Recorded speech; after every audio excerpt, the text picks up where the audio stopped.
जिस पति को मोची समझकर छोड़ गई पत्नी, वह 10 साल बाद कलेक्टर बनकर पहुंचा पत्नी के गांव।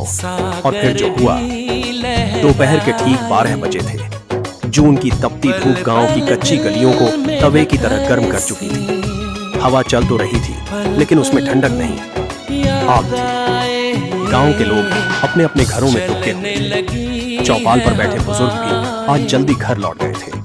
पूरा गांव मानो सुस्त पड़ा था।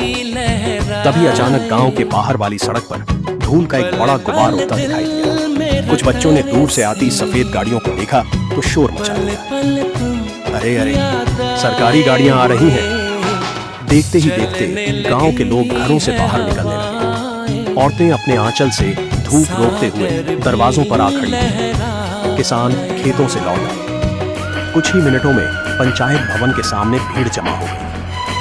गाड़ियों का काफिला धीरे धीरे आकर रुका।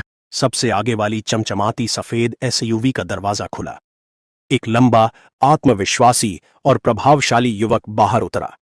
सफेद कुर्ता पायजामा, आंखों पर हल्का चश्मा और चेहरे पर ऐसा रुतबा कि उसे देखते ही सब लोग सम्मान से सीधे खड़े हो गए।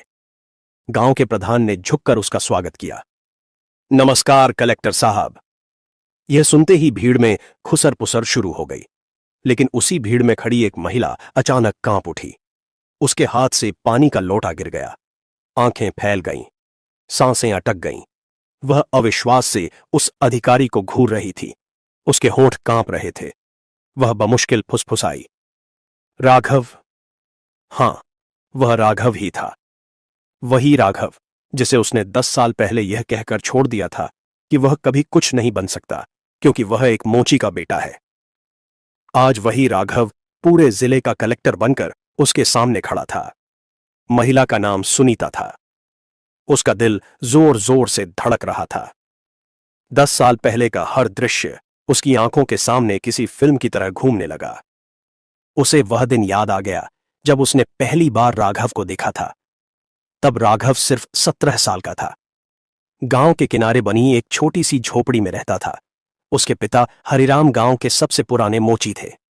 सड़क किनारे एक टूटी हुई छतरी के नीचे बैठकर लोगों के जूते चप्पल सिलते थे। सुबह से शाम तक मेहनत करते, लेकिन फिर भी घर में गरीबी का डेरा बना रहता।